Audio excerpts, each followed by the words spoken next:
want to talk about today. I just want to paint the backdrop, because you've got to be feeling this is a good time to be a Democrat. You know, thanks to Nancy Pelosi's just unbelievable work. A lot of people I know parodied Howard Dean and said, oh, this is crazy, a 50-state strategy. Doesn't he know he can't win all these other states? Howard Dean stood his guns. We won congressional seats in states we never thought we'd win. God bless Howard Dean for sticking away with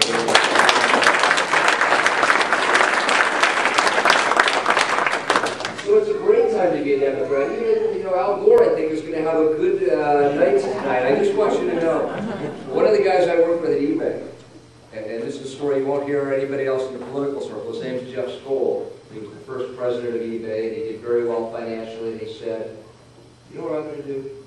I'm going to take this money, and I'm going to go to Hollywood and make movies that move people, make a difference. And all my friends in LA said, oh my God, another one of these Silicon Valley losers, he's going to throw away money.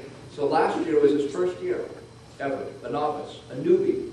Imagine what it would be like to go down to Hollywood and start making movies yourself. Last year, his movies were up for 11 Academy Awards.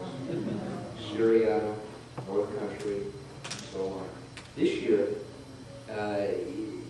he has a movie called Inconvenient Truth. He financed, single-handedly.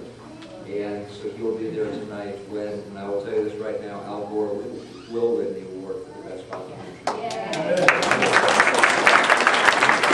First, in terms of the Democratic Party, I think we need to reinvent ourselves. Our core values are as important as ever, but we need to be seen by the public not as the party of the status quo, but as the party of the future.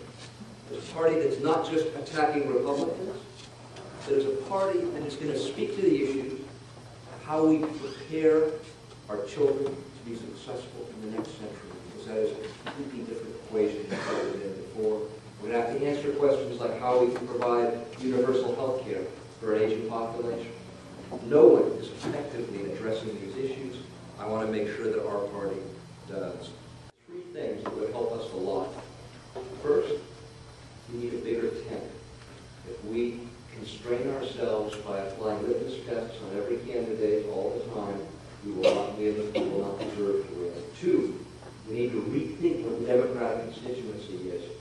Roosevelt did something dramatic 40 years ago when he sort of brought minorities, labor, Catholics, all into the Democratic tent.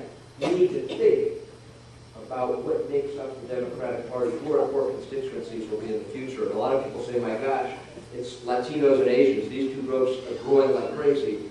But it's more than that. Here's a question for you. Did anybody realize there's over 900,000 Iranian Americans in California alone? Filipino population taking on. Small businesses. Community, you can go to a Democratic Party convention and sit through 30 speeches and you will never hear anybody breathe the word small business. These are some of the core constituencies we have to speak to. Here's another one. Faith-based voters. You know, I've listened to all of our candidates on the campaign stump, and you will almost never hear one of them mention God. And folks, that may be just fine in Palo Alto, but if you want our candidate to win nationally, you've got to speak to faith-based voters. 29% of all Americans identify as evangelicals. We have to speak to these people in some way. We're going to win elections, and I want to see our party win elections.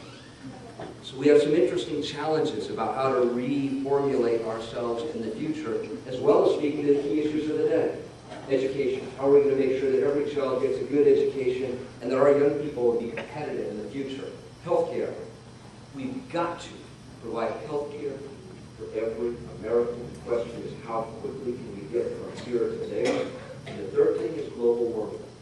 And I'll tell you right now, there are stunning things being done in Silicon Valley. In Spain, in the 16th century, on the bottom of the coins, it said, ni plus ultra. What that meant is, there is no more beyond.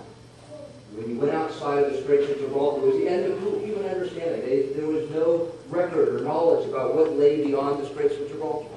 That's all they knew. And then Magellan and Vasco da Gama and eventually Columbus went out and came back with these stories, an extraordinary new future, and they literally changed what was written on the bottom of the coins to Pluto. There's more out there. And I will just tell you, I believe that those of us in Silicon Valley, whether it's in technology or in politics, we are the ones that are charting the new future. And I hope that we'll be leading the way in the dialogue to creating the understanding of what the Democratic Party should be, which is the party of change, the party of the future, and the party of a greater beyond, whether it's electric cars, solar, or the Democratic Party of the future. I hope it starts right here with you.